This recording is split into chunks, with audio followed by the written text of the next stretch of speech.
সারা দেশ জুড়ে তরুণ দল যে ধরনের বিশৃঙ্খলা দেখিয়েছে, এখন হাসনাত, সার্জিস বা নাহিদের পক্ষে সেই তরুণ দলকে আসলে সামাল দেওয়া সম্ভব না। তারা তাদের মাথার ওপর বড় ভাইদের খুঁজছেন। বাংলাদেশে নাহিদ, হাসনাত, সার্জিসদের গড়া নতুন দল এনসিপির ওপরে রাজনৈতিক দলটিকে গুছিয়ে আনার চাপ ক্রমাগত বাড়ছে।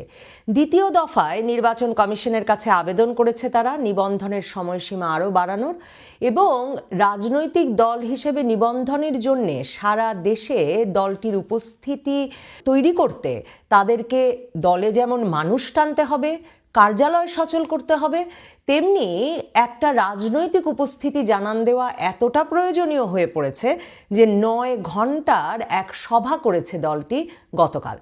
এবং সেই সভায় তারা নানা রকম সিদ্ধান্ত নিয়েছে, কারণ মনে রাখতে হবে দলটির এখন পর্যন্ত সারা দেশে উপস্থিতির হাল কতটা খারাপ বা নাজুক তার একটা আঁচ আসলে এই নাহিদ ইসলামরা রোজার মাসে পেয়েছেন। রমজান মাসে বিভিন্ন জায়গায় বড় বড় ভেন্যু ভাড়া করে, বাংলাদেশের বিভিন্ন জায়গায় বড় বড় ভেন্যু ভাড়া করে ইফতারের দাওয়াত দেওয়ার পরেও প্রতিটি ইফতার পার্টিতেই শেষ পর্যন্ত এমন বচসা, এমন হাতাহাতি, মারামারি হয়েছে যে শিরোনাম হয়েছে এবং নাহিদ ইসলামরা শেষ পর্যন্ত ভার্চুয়ালি বক্তব্য দিয়ে বিভিন্ন জায়গায় সংযুক্ত থেকে নিজেদেরকে নিরাপদ রেখেছেন। কাজেই এই নেতারা নিজেরা রীতিমতো বড় ভেন্যুতে বড় আয়োজন করেও নিরাপদে গিয়ে বক্তব্য রেখে আসতে পারছেন না কোনো সুশৃঙ্খল সভায়।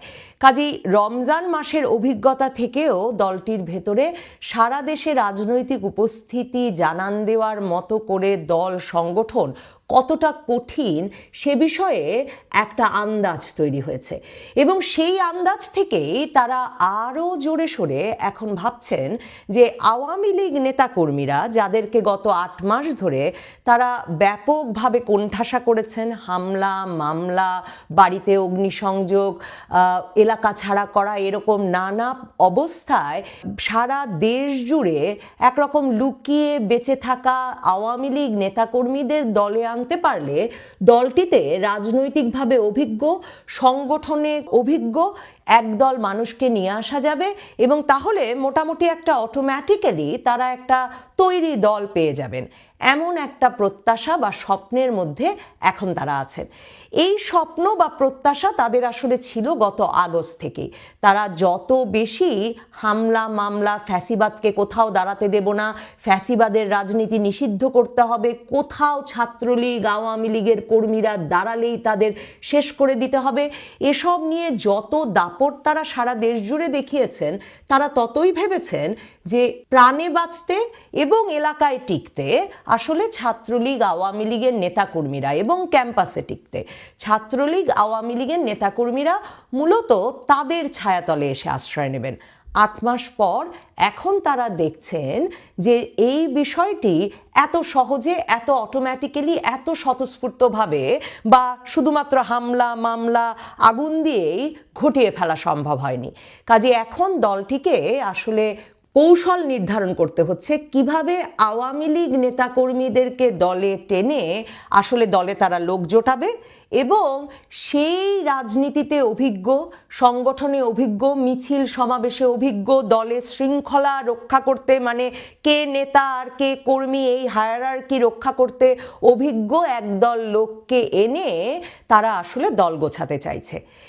এই বিষয়ে তারা কুমিল্লার মুরাদনগর মডেলকে সামনে রেখেছে এবং এজন্যে তারা গতকালের সভায় সবচেয়ে গুরুত্বপূর্ণ যেই সিদ্ধান্তটি নিয়েছে, যে সিদ্ধান্ত আসলে যে কাউকে একটু চমকে দেবে, কারণ তরুণদের দল, আমরাই গড়ব নতুন বাংলাদেশ, এটা জেনজিদের দল, এসব বলে আসা এই নাহিদ, হাসনাত, সার্জিসরা গতকাল সিদ্ধান্ত নিয়েছে যে জেলা, উপজেলা পর্যায়ে সকল কমিটিতে আহ্বায়ক হবে 40 বছর বয়সী লোক, অন্তত সর্বনিম্ন 40 বছর বয়স হতে হবে কাউকে জাতীয় নাগরিক পার্টি বা এনসিপির আহ্বায়ক হতে হলে।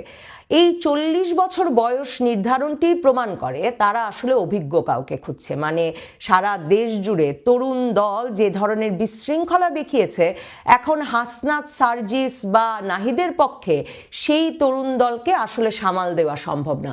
তারা তাদের মাথার ওপর বড় ভাইদের খুঁজছেন। এখন এই বড় ভাইদের খোঁজার ক্ষেত্রে জাতীয় নাগরিক পার্টি এনসিপির একটা সফল মডেল আছে, কুমিল্লার মুরাদনগর মডেল। আসিফ মাহমুদ সজীব ভুঁইয়া, যিনি এখনও ইউনূস সরকারে অর্থাৎ অন্তর্বর্তীকালীন সরকারের উপদেষ্টা পদে আছেন, কিন্তু এই নাহিদ, হাসনাত, সার্জিসদেরই সহযাত্রী, তিনি তার এলাকা কুমিল্লা মুরাদনগরে এই মডেল দিয়ে এনসিপিকে সাজিয়ে নিচ্ছেন। সেখানে আওয়ামী লীগের সংসদ সদস্য ইউসুফ আবদুল্লাহ হারুন বলেছেন আওয়ামী লীগের নেতাকর্মীদের যে এনসিপিতে যোগ দিয়ে হলেও এলাকায় ফিরে যেতে। মনে রাখতে হবে, ইউসুফ আবদুল্লাহ হারুন হচ্ছেন তেমন আওয়ামী লীগ যার বাবা বিএনপির এমপি ছিলেন এবং 2024-এ আওয়ামী লীগের বিদ্রোহী প্রার্থীর কাছে নির্বাচনে হেরেছেন। কিন্তু 1995 সাল থেকে ইউসুফ আবদুল্লাহ হারুন কুমিল্লার মুরাদনগরে আওয়ামী লীগের নেতা। সেই ইউসুফ আবদুল্লাহ হারুন সবার আগে গিয়ে তার নেতাকর্মীদের বলেছেন আসিফ মাহমুদ সজীব ভুঁইয়ার ছায়াতলে যেতে, এনসিপির ছায়াতলে গিয়ে দলে ঢুকে পড়তে। আসিফ মাহমুদ সজীব ভুঁইয়া কুমিল্লার মুরাদনগরে তার চাচাতো ভাইয়ের নেতৃত্বে এই পুনর্বাসন কর্মসূচি পরিচালনা করছেন। দলে দলে আওয়ামী লীগ নেতাকর্মীরা এখন এনসিপির নেতাকর্মী সেজে এলাকায় ঢুকছে। আসিফ মাহমুদ সজীব ভুঁইয়া শুধু তা করেছেন তাই নয়, তিনি ওই এলাকার এসপি পরিবর্তন করেছেন এবং সেই এসপি এসে আবার থানায় থানায় ওসি পরিবর্তন করেছেন এবং সেই ওসি এবং এসপিরা মিলে এখন এলাকায় বিএনপি নেতাকর্মীদেরকে ঢালাওভাবে গ্রেফতার করছে। বিএনপি ঢাকা রিপোর্টার্স ইউনিটিতে এসে, কুমিল্লার মুরাদনগর বিএনপির নেতাকর্মীরা ঢাকা রিপোর্টার্স ইউনিটিতে এসে সংবাদ সম্মেলন করে এই মুরাদনগর মডেল সম্পর্কে কথা বলে গেছেন। তারা বলেছেন যে এভাবে কিভাবে রাজনীতি করা সম্ভব আর এভাবে কিভাবে নির্বাচনের দিকে হাঁটা সম্ভব।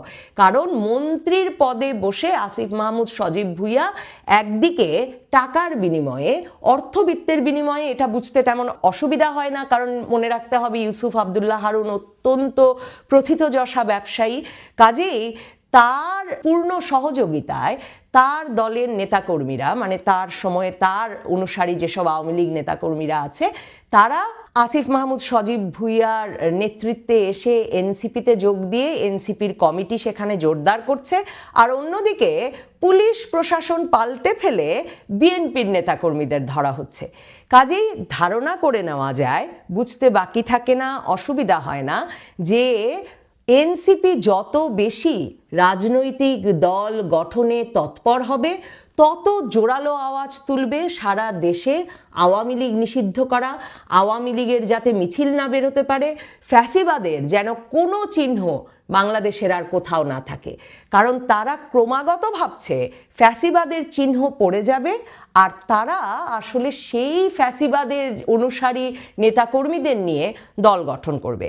শুধু সেটাই নয়, এই ইউসুফ আবদুল্লাহ হারুনের মতো আওয়ামী লীগের নেতাকর্মীদের মধ্যে যে অর্থবিত্তের অধিকারী যে অংশটি আছে, যে ব্যবসায়ী অংশটি আছে, এনসিপির স্বপ্ন তাদেরকে তারা পৃষ্ঠপোষক হিসেবে পাবে এবং পৃষ্ঠপোষক, আর্থিক পৃষ্ঠপোষক হিসেবে পেলে তারা আসলে ফ্যাসিবাদের চিহ্ন বিলোপের চেয়ে তাদেরকে দলে টানতেই আগ্রহী হবে, কারণ দলে তাদের রাজনৈতিকভাবে অভিজ্ঞ ব্যক্তিদের প্রয়োজন। কিন্তু চাইলেই কি আওয়ামী লীগ নেতাকর্মীরা এনসিপিতে দলে দলে যোগ দেবে? গত 8 মাসের ইতিহাস কি বলে? গত 8 মাসের ইতিহাস বলে আওয়ামী লীগ নেতাকর্মীরা, যারা ইউসুফ আবদুল্লাহ হারুনের মতো হয়তো হাইব্রিড ব্যবসায়ী নয়, তারা ছাড়া আসলে যারা ঐতিহ্যগতভাবে আওয়ামী লীগ করে এসেছে, তারা সহজে কোনো মার খেয়ে, মামলা খেয়ে, আগুনের মুখোমুখি হয়ে, পরিবার সহ এলাকা ছাড়া হয়েও এনসিপির পতাকা তলে গিয়ে দাঁড়ায়নি। এনসিপির পতাকা তলে এলাকায় ফিরতে কিংবা যান বাঁচাতে যদি বা এখন কিছু নেতাকর্মী যোগ দেন সারা দেশ জুড়ে, তাহলে কি এনসিপি আসলে আওয়ামী লীগ সমর্থকদেরকে তাদের দলে টানতে পারবে?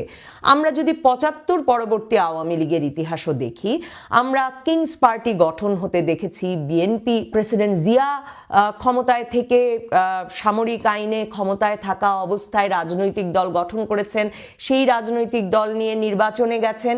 আমরা জেনারেল এরশাদের ক্ষেত্রে সেটা করতে দেখেছি, এবং সেসব সময় আমরা দেখেছি যে আওয়ামী লীগ এবং জেনারেল এরশাদের সময় আওয়ামী লীগ বিএনপির কিছু ভাগ, বিশেষ করে আসলে বিএনপির নেতাদের ভাগই জাতীয় পার্টিতে গিয়ে যোগ দিয়েছেন।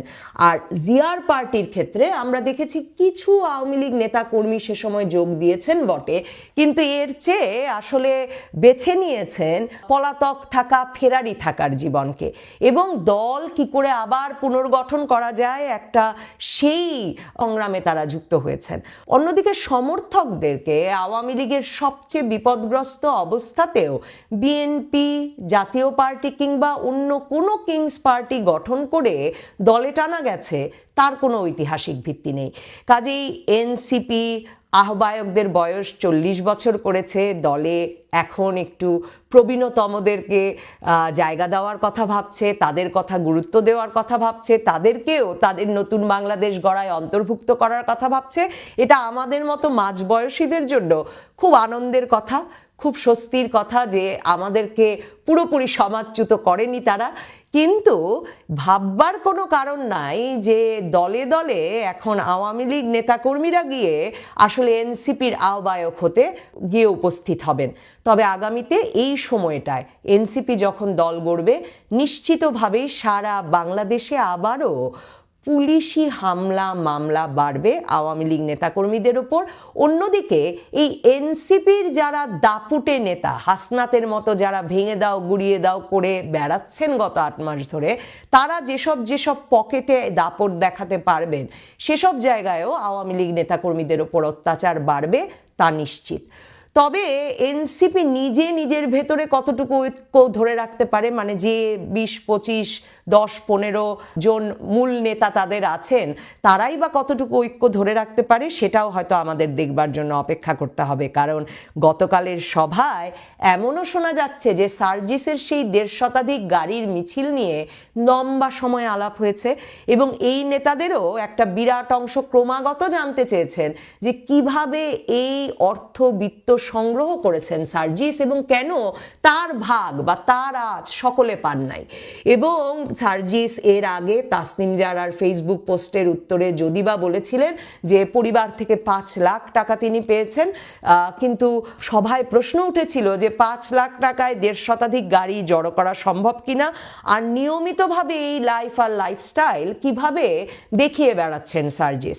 এসব প্রশ্নের উত্তর না মেলায় এবং আলোচনা ক্রমাগত লম্বা হওয়ার এক পর্যায়ে এনসিপিকে শৃঙ্খলা ও তদন্ত কমিটি গঠন করতে হয়েছে সারা দেশ জুড়ে দলটির নেতাকর্মীদের বিরুদ্ধে নানা রকম শৃঙ্খলা ভঙ্গের যে অভিযোগ উঠেছে সেসব তদন্তে। কাজে এনসিপি আসলে নিজের দলে এরই মধ্যে যারা যুক্ত হয়েছে তাদের শৃঙ্খলা রক্ষা করবে, তাদের দুর্নীতির তদন্ত করবে, নাকি আসিফ মাহমুদ, সজীব ভুঁইয়ার মুরাদনগর মডেল অনুসরণ করে আওয়ামী লীগ পুনর্বাসনের মাধ্যমে আওয়ামী লীগের ব্যবসায়ী নেতাদেরকে ঘরে টেনে অর্থবিত্ত এবং নেতাকর্মীদের একটা অংশকে এলাকায় পুনর্বাসনের মাধ্যমে দল গড়ে স্বস্তি পাবে, তা দেখবার জন্য কিছুটা অপেক্ষা করতে হবে। তবে দল গড়া যেমন কঠিন, দলে নেতাকর্মী টানা যেমন কঠিন, তার চেয়েও কঠিন আওয়ামী লীগ সমর্থকদের নিজ দলে টানা।